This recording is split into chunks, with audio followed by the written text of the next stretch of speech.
alegria, nossa igreja, recebendo nesse final de semana, desde ontem, aliás, desde sexta-feira que ele chegou aqui entre nós, o reverendo Luciano Nunes dos Santos. Ele foi nosso seminarista no período de 2008 até 2011, mas ele, nesse período do seminário, ele esteve conosco 3 anos.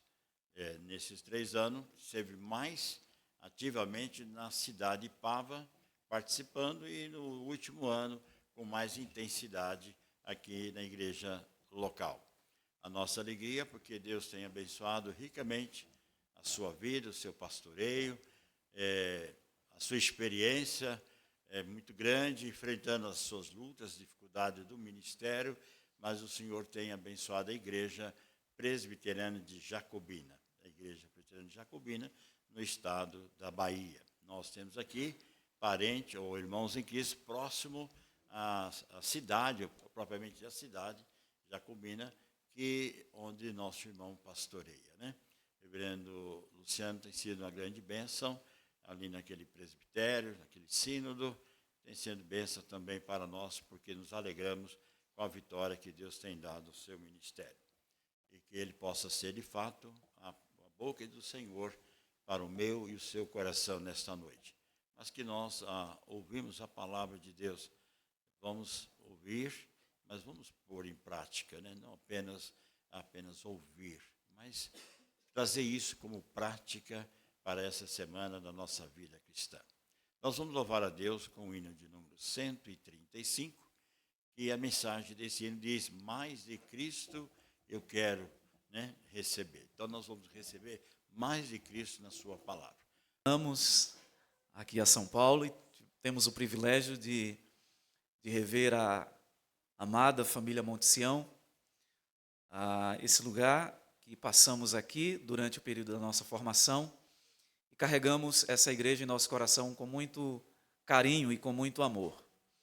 Eu quero, nesse momento aqui, expressar a minha gratidão ao reverendo Horaci pelo convite, né, para estar aqui com vocês nesse final de semana, ontem falando aos casais, e aqui já gostaria de agradecer a comissão, Melissa, Cadu, eu sei que eu não vou lembrar todos da comissão, Paulo, Eliane, os demais também que compõem essa comissão, e de maneira muito especial, eu quero agradecer a nossa irmã Gil e também a Aurélio, né, que nos receberam, aí estão nos recebendo durante esses dias, nos dando um tratamento de hotel 5 estrelas, né? Temos sido muito bem recebidos ali por esses amados irmãos. A nossa profunda, imensa gratidão por tanto carinho que os amados têm dispensado sobre as nossas vidas. Eu trago também o abraço da família Mariana e os meninos que saíram daqui muito pequenos, que hoje já estão crescidos, já estão bem maiores. Então, nós trazemos também o abraço da nossa família para a amada família Monte Sião. Eu quero convidá-los nesse momento a abrirem as suas Bíblias, no texto da segunda carta de Paulo a Timóteo, no capítulo 3.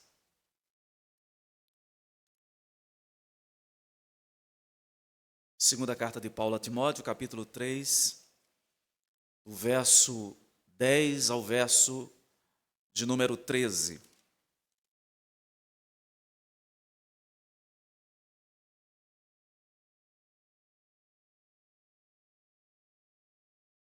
Ouça com atenção o texto da palavra do Senhor, depois permaneça com a sua Bíblia aberta.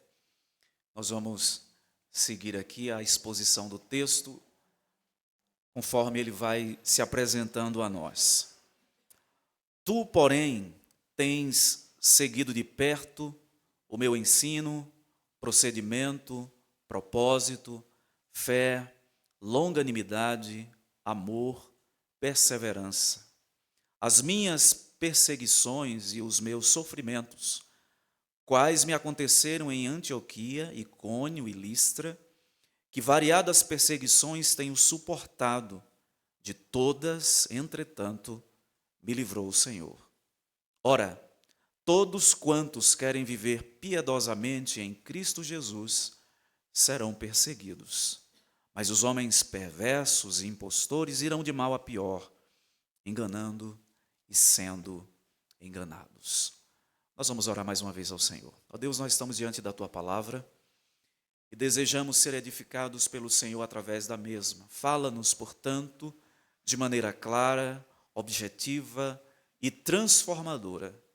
É o que nós te pedimos em nome de Jesus. Amém.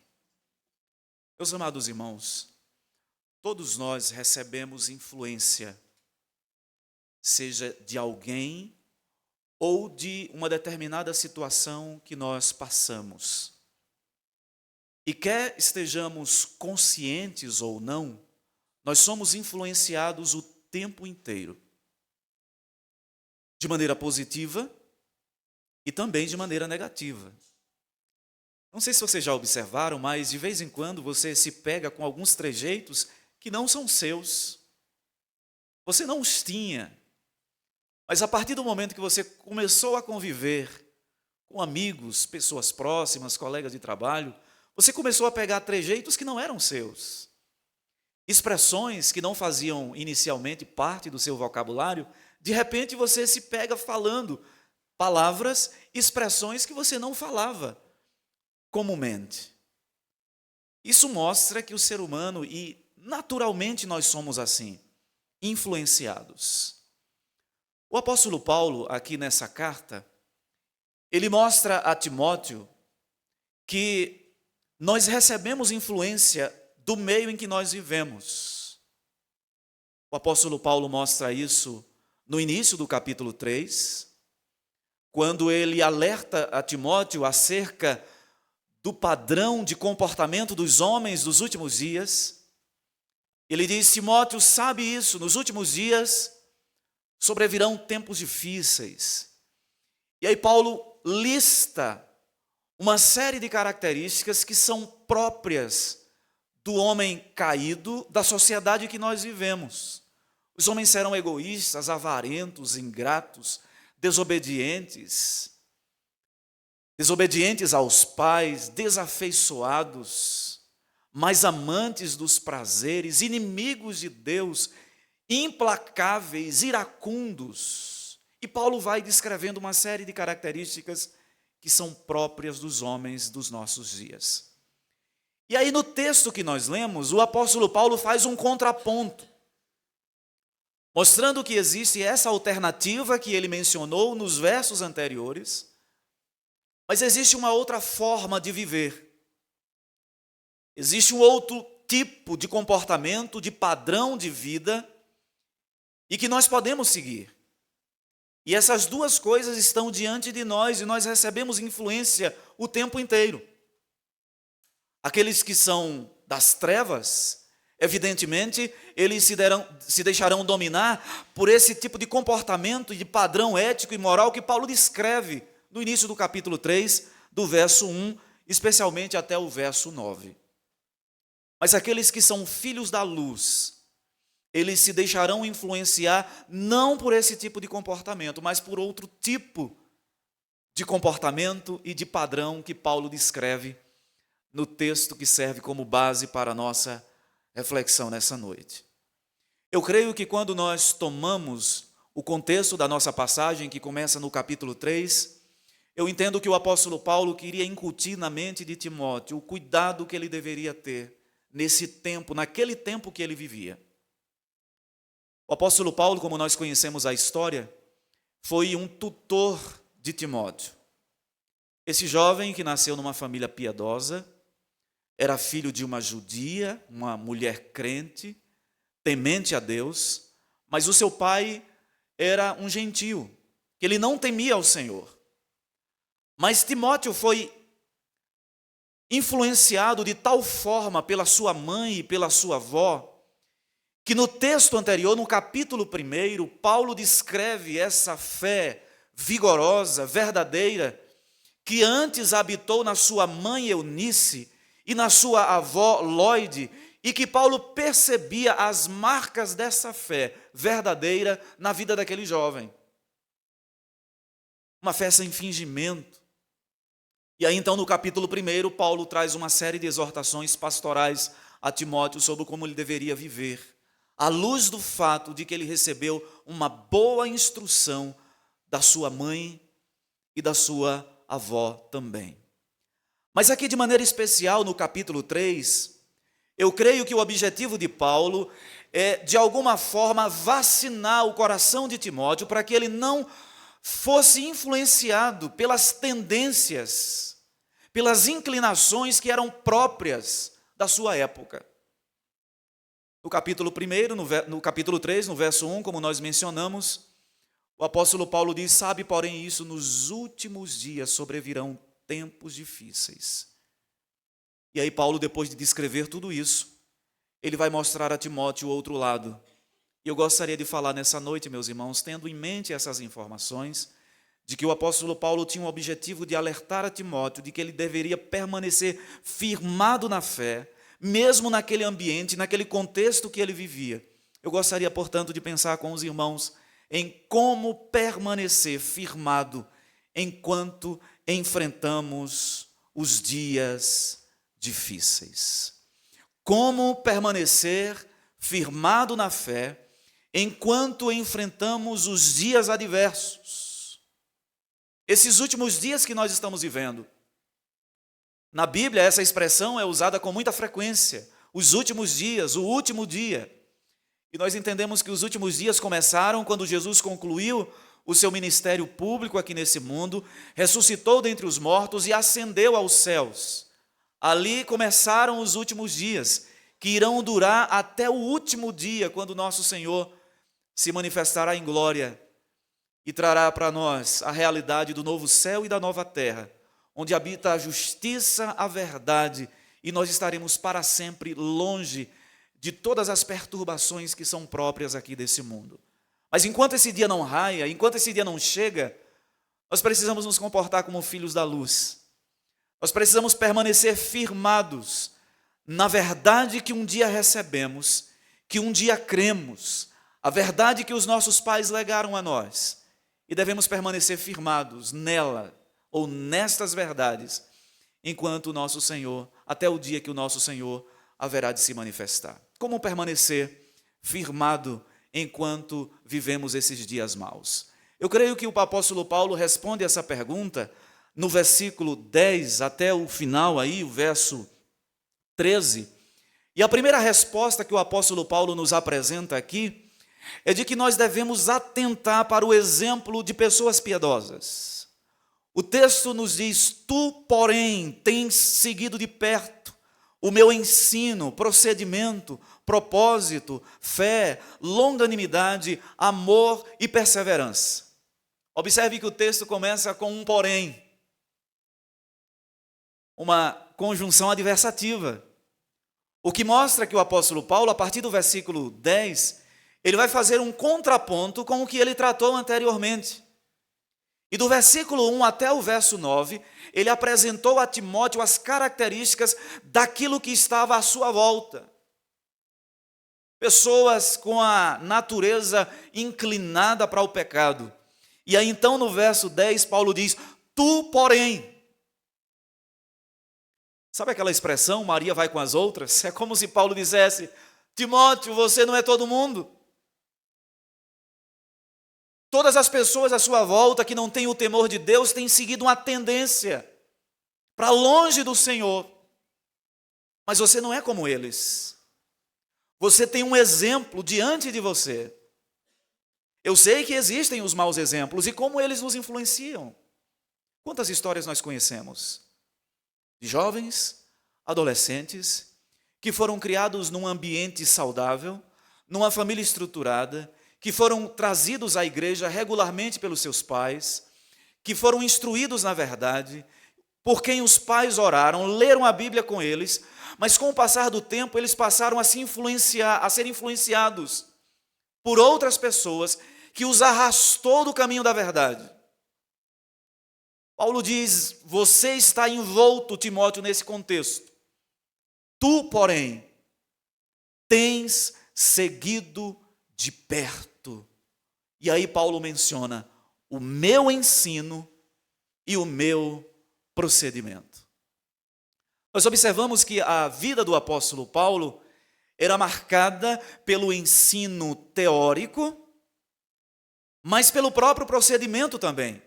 Nós conhecemos o apóstolo Paulo, a sua história. Ele era um profundo conhecedor da religião judaica, ele veio de um lar em que ele recebeu a instrução, ele seguiu a tradição dos fariseus, que era uma seita judaica. O apóstolo Paulo era um homem zeloso pelo cumprimento e ritos da lei mosaica. Ele, inclusive, conforme esse zelo, perseguiu a igreja, como ele diz na carta aos Filipenses, que matou cristãos, perseguiu os cristãos por conta do seu zelo. Ele foi educado aos pés de Gamaliel, o grande mestre, instruído em toda a sabedoria do Antigo Testamento. Paulo era um homem versado, um homem que conhecia não só a Escritura Sagrada, mas ele conhecia a cultura também. Dos relatos que nós temos no livro de Atos, quando Paulo chega em Atenas, e aí nós observamos que o apóstolo Paulo ele tinha a capacidade de adaptar a sua pregação ao público que o ouvia. Quando ele pregou para um público composto de judeus, o apóstolo Paulo geralmente começava com as histórias do Antigo Testamento, contando desde os patriarcas, passando pelos profetas, até chegar em Jesus. E assim ele apresentava a mensagem da redenção, mostrando que tudo aquilo que foi dito a respeito de um descendente prometido a Abraão, de um rei que descenderia de Davi, todas aquelas profecias se cumpriram em Jesus e os judeus não creram, o rejeitaram e o crucificaram. Mas quando Paulo pregava para um público composto de gentios, especialmente filósofos que se reuniam nos lugares públicos para discutirem as suas ideias, geralmente o apóstolo Paulo procurava um ponto de contato na cultura para apresentar o evangelho. Como, por exemplo, quando ele citou um filósofo romano, Cátaro, dizendo: nele vivemos, nos movemos e existimos. O apóstolo Paulo citava os pensadores da época para criar um ponto de contato e apresentar o evangelho a eles. Paulo era um homem versado no conhecimento da Escritura, e ele passou isso para Timóteo. Ele instruiu Timóteo. Ele caminhou com esse jovem. Paulo, nesse sentido, ele servia como um exemplo para Timóteo, de alguém que instrui, que caminha junto. Eu creio, meus irmãos, que quando Paulo fala aqui do ensino, ele está se referindo àquilo que Jesus fala em Mateus capítulo 28, no verso 19, quando ele diz que nós devemos fazer discípulos. Fazer discípulos é diferente de evangelizar. Porque o fazer discípulo presume você caminhar com alguém, caminhar junto com ela, com essa pessoa, andar com ela, instruí-la, criar laços, vínculos fortes. Paulo foi um homem que instruiu Timóteo. E nós precisamos fazer o mesmo. Nós precisamos instruir as pessoas. Paulo, nesse sentido, foi exemplo de alguém que instruiu Timóteo. Mas ele diz mais: você conhece o meu ensino, você conhece também o meu procedimento. O meu procedimento. Paulo não era um homem de palavras bonitas, cujos atos contradiziam as suas palavras. Ele era um homem de ensino firme, sólido, teologicamente correto, ortodoxo. Paulo foi o grande discipulador, o grande instrutor da igreja. O Novo Testamento quase inteiro foi escrito por Paulo. As cartas pastorais, as cartas endereçadas à igreja. Mas Paulo foi, acima de tudo, um homem de procedimento piedoso. Timóteo poderia olhar em Paulo e perceber que as palavras desse grande mestre estavam em sintonia com as suas práticas, com as suas obras. Meus irmãos, quando nós olhamos para esse mundo ímpio, nós não vemos muitos exemplos bons. Até mesmo entre os homens honrados da sociedade, de vez em quando nós somos tomados de surpresa por escândalos de pessoas que nós esperávamos bom procedimento delas. e até mesmo dentro da igreja. Mas quando Paulo diz aqui para Timóteo, observe o meu ensino, o meu procedimento, eu entendo que há ainda no meio do povo de Deus pessoas para as quais nós podemos olhar e tomá-las como referência para as nossas vidas. A família Monte Sião, os irmãos, quando olham para a história da igreja, os seus 52 anos, por aqui passaram, e eu não tenho dúvida que ainda existem homens e mulheres piedosos, que os irmãos podem olhar para eles e tomá-los como referência, como exemplo de vida cristã. E como nós nos sentimos encorajados, quando a gente olha para a igreja, a gente vê alguns irmãos piedosos, incansáveis na fé. Permitam-me contar uma história da irmã Zezé. A irmã Maria José é membro da Igreja Presbiteriana de Piritiba, minha cidade de origem. Meus irmãos, que mulher simples, mas de um testemunho de vida impactante. Ela já é muito idosa, ela teve no seu passado um problema nas pernas, então ela caminhava com muita dificuldade. Mas eu me lembro que todos os trabalhos evangelísticos da igreja, a igreja tem várias congregações, e aí na quarta-feira, pelo menos 2 vezes na semana, na segunda e na quarta, a igreja disponibilizava um transporte para os irmãos irem a essas congregações. E eu não me esqueço disso. Podia faltar todo mundo, mas Dona Zezé estava ali, fazendo sol ou calor, chovendo. Dona Zezé estava ali, incansável, viagens de 15, 20 quilômetros, e ela estava ali. E como a vida dessa irmã nos impactou, ela tem uma facilidade com música. Todas as vezes que existe uma programação especial na igreja, um aniversário, em qualquer ocasião, ela compõe uma música, e a filha dela, Mari Josi, compõe uma poesia. Então elas têm um testemunho de vida impressionante para aquela igreja e impactou profundamente a minha vida. E eu creio que os irmãos também têm os seus exemplos. O que Paulo está dizendo para Timóteo é: Timóteo, existe uma quantidade enorme de influenciadores maus aí pelo mundo. Os dias são maus. As influências más são gritantes. Mas você deve olhar para os bons exemplos. E é impressionante, meus irmãos, como Deus mantém um remanescente fiel, mesmo nos períodos de maior apostasia da sua igreja. Eu me lembro, por exemplo, da passagem em que o profeta Elias, essa passagem se encontra no primeiro livro dos Reis, no capítulo 19. O contexto é o seguinte: Israel, o povo de Deus, tinha caído na apostasia. Eles mudaram a adoração de Deus para Deus e destinaram a Baal, os falsos deuses. E nessa época havia uns 450 profetas de Baal, mais 400 profetas que eram alimentados por Jezabel.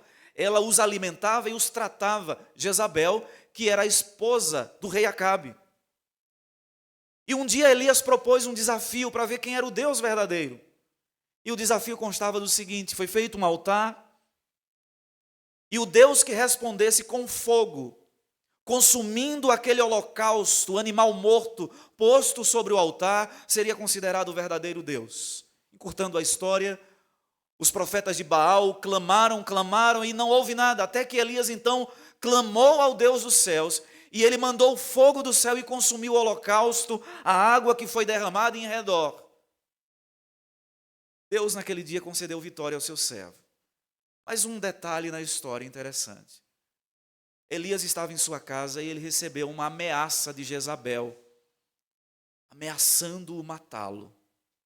E Elias sentiu medo no coração e fugiu, se escondeu numa caverna e pediu para si a morte. E aí é interessante o texto quando diz que Elias passou a dizer algo no seguinte sentido: ninguém restou, Senhor. De todos os teus servos em Israel só restou a mim. E aí Deus diz a Elias: não se engane, Elias. Eu tenho um remanescente fiel que não se dobrou a Baal. Deus tem o seu remanescente em todas as gerações e nós devemos olhar para eles. Nós não vivemos dias diferentes, meus irmãos, dos que Paulo relata da época de Timóteo. A nossa sociedade está apodrecida. E o que acontece aqui em São Paulo acontece lá na Bahia também. Porque o coração do homem caído é o mesmo. E as influências que nós recebemos são as mesmas. É por isso que nós devemos olhar para os bons exemplos da fé. Tu, porém, tens seguido de perto o meu ensino. E aí Paulo diz, o meu procedimento. Devemos, em tempos difíceis, em tempos de apostasia, como esse que nós estamos vivendo, em dias maus, nós devemos primeiramente olhar para os bons exemplos de piedade e de vida cristã e nos espelharmos neles. Mas Paulo diz, você conhece o meu ensino, o meu procedimento, o meu propósito, e quando Paulo fala propósito aqui, provavelmente ele está se referindo àquilo que ele falou em Filipenses, no capítulo 3, no verso 8, quando ele foi acusado de estar no ministério com interesses escusos e humanos, e aí o apóstolo Paulo diz, o meu maior propósito é conhecer a Cristo, agradá-lo e cumprir fielmente o meu ministério. Timóteo, você conhece as intenções do meu coração, você tem andado comigo, você sabe que eu sou um homem de intenções puras nesse sentido, você conhece os propósitos do meu coração. E Paulo continua, você conhece a minha fé. A expressão fé na Bíblia significa fidelidade e confiança. Você conhece a minha fidelidade, Timóteo? Os desafios que eu tenho enfrentado como ministro do Evangelho, mas eu tenho permanecido fiel ao Senhor. Olhe para esse exemplo, olhe para esse procedimento, olhe para mim. Paulo, em determinado momento, ele diz, sede meus imitadores, como eu sou de Cristo. E aí Paulo acrescenta ainda, a minha longanimidade. Longanimidade significa paciência, como nós somos impacientes. Nós não somos pacientes. É uma coisa, você tem um computador potente, se ele demorar mais de 5 segundos para reiniciar, ou para iniciar um programa, além daquilo que ele costuma demorar, por alguma razão, você já fica agoniado, nervoso. Seu celular dá uma travadinha e você já fica nervoso. E nós vivemos um ambiente assim de coisas rápidas, as coisas são sempre rápidas. Os jovens querem enriquecer rápido. E isso tem trazido tantos males, nós vivemos numa geração impaciente. Paulo diz, você conhece a minha paciência, Timóteo. Permitam abrir um parêntese aqui, meus irmãos.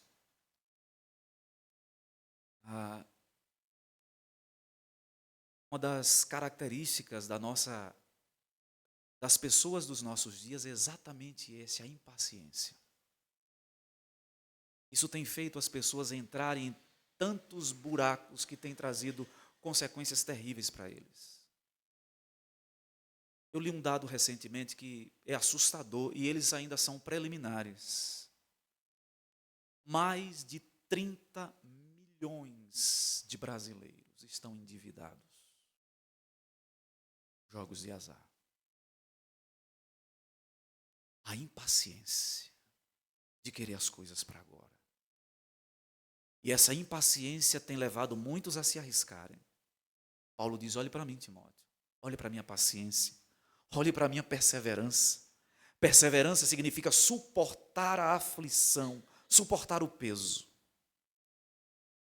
Como permanecer firmado na fé, ou firmados na fé, enquanto enfrentamos os dias maus. Em primeiro lugar, precisamos olhar para o exemplo das pessoas piedosas. Mas em segundo lugar, o apóstolo Paulo nos mostra no verso 11, ele diz assim, as minhas perseguições e os meus sofrimentos, quais me aconteceram em Antioquia, Icônio e Listra, que variadas perseguições tenho suportado, de todas, entretanto, me livrou o Senhor. Paulo chama Timóteo agora a buscar encorajamento no seu sofrimento. a vida com Cristo, o chamado que Cristo tem para os seus discípulos, não é um chamado para a vida mansa, mas é um chamado ao sofrimento. E Paulo mostra para Timóteo que uma das marcas da vida cristã é o sofrimento. As minhas perseguições, os meus sofrimentos. E aí Paulo menciona 3 exemplos. Ele menciona Antioquia, Icônio e Listra. Em Antioquia, meus irmãos, quando Paulo chegou nessa cidade, o registro está lá em Atos capítulo 13, quando Paulo chegou em Antioquia, ele costumava ir logo para uma sinagoga. Ele era judeu e ele procurava uma sinagoga porque ali ele tinha a oportunidade de falar de Cristo para os judeus. E quando Paulo chegou em Antioquia e que ele foi falar do evangelho, ele foi expulso dessa cidade. Expulso de Antioquia, Paulo foi para Icônio. E quando ele chegou em Icônio, ele foi apedrejado. E ele fugiu então para Listra. Chegando em Listra, mais sofrimento. E ele foi apedrejado quase até a morte. Ele foi tomado como um homem semi-morto.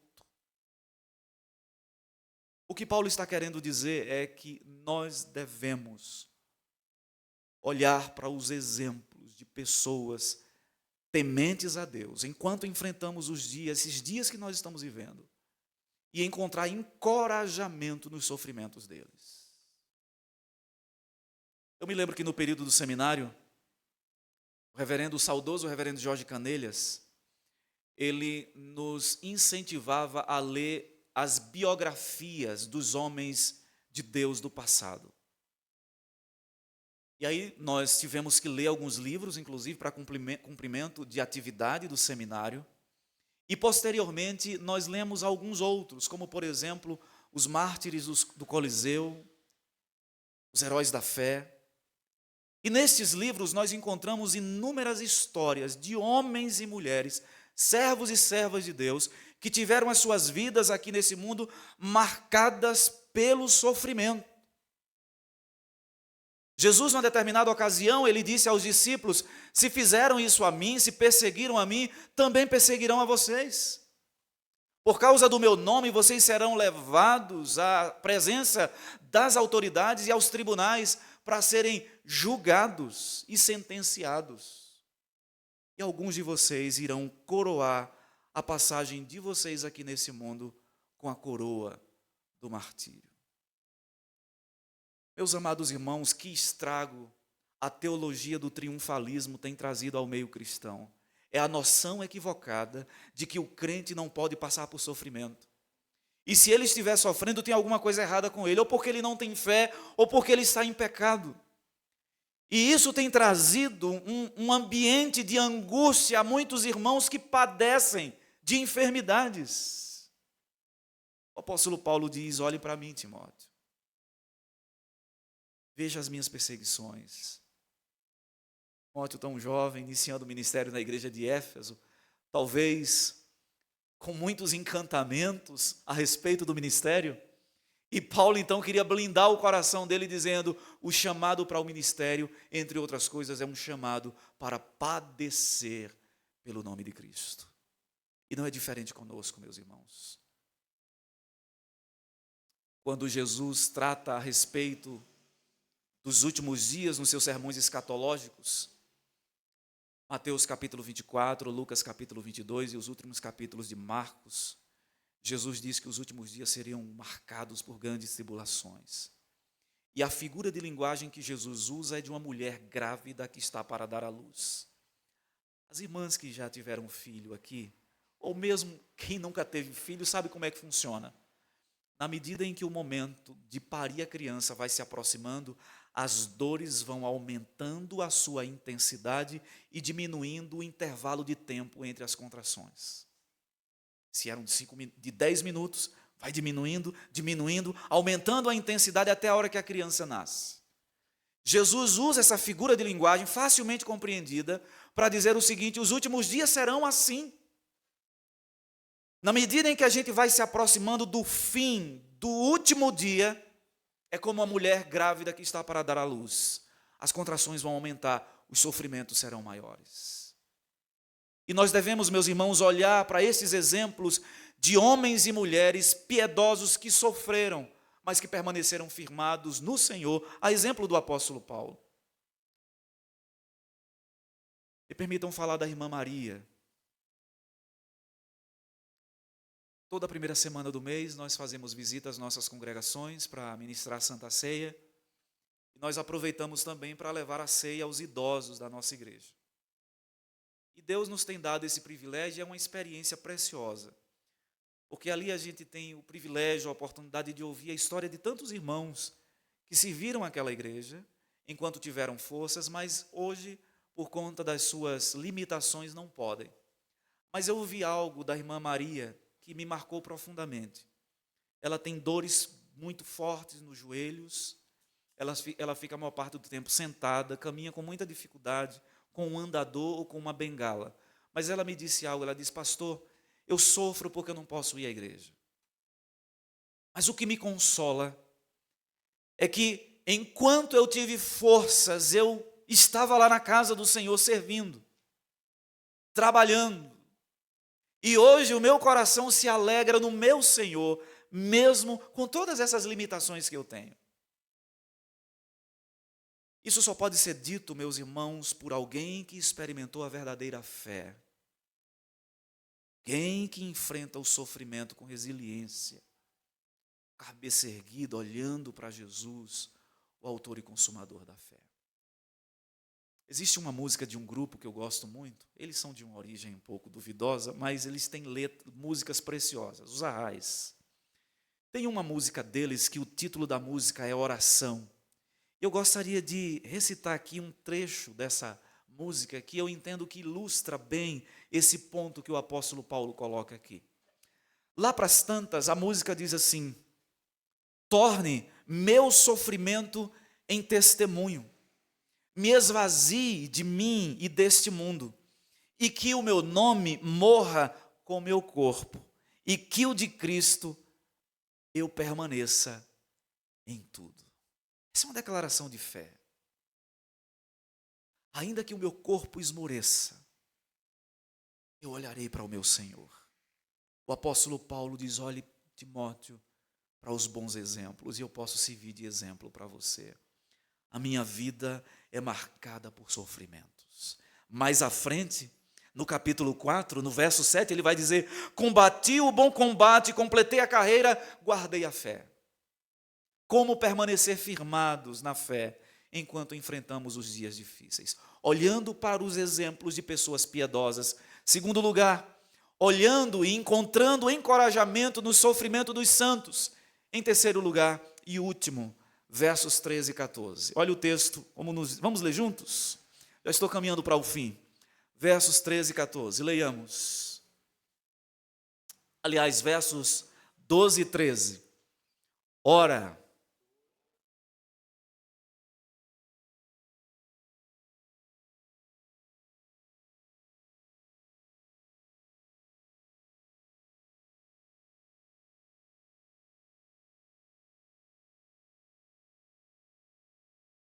meus irmãos, nós devemos compreender e aceitar o sofrimento como sendo parte da jornada da fé.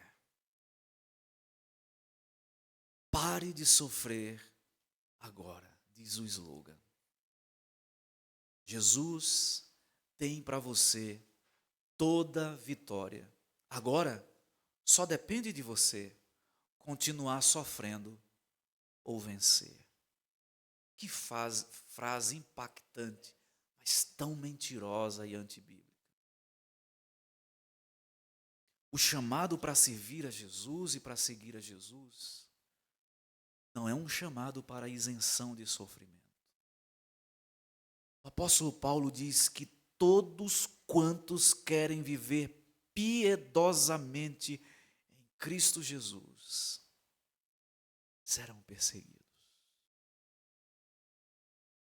A caminhada cristã é uma caminhada na direção contrária ao fluxo natural da cultura humana, dos padrões desse mundo. Ser cristão é ir contra, é remar contra o caminho natural das coisas, das tendências desse mundo caído.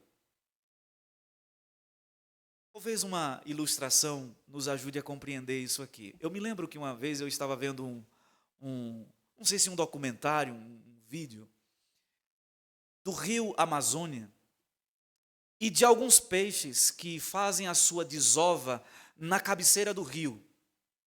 No período, se eu não me engano, não sei se o termo é esse, salvo engano, piracema.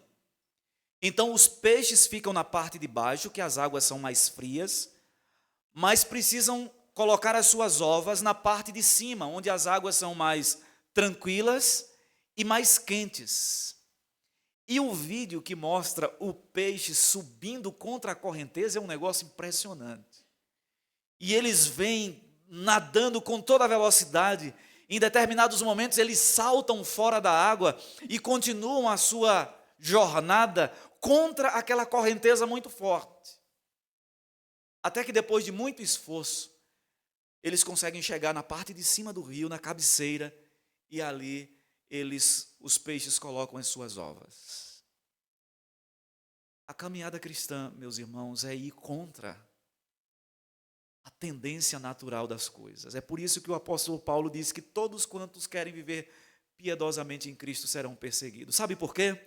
Porque aqueles que vivem piedosamente em Cristo não são egoístas, ou se são, procuram graça de Deus para que o egoísmo seja afastado do coração.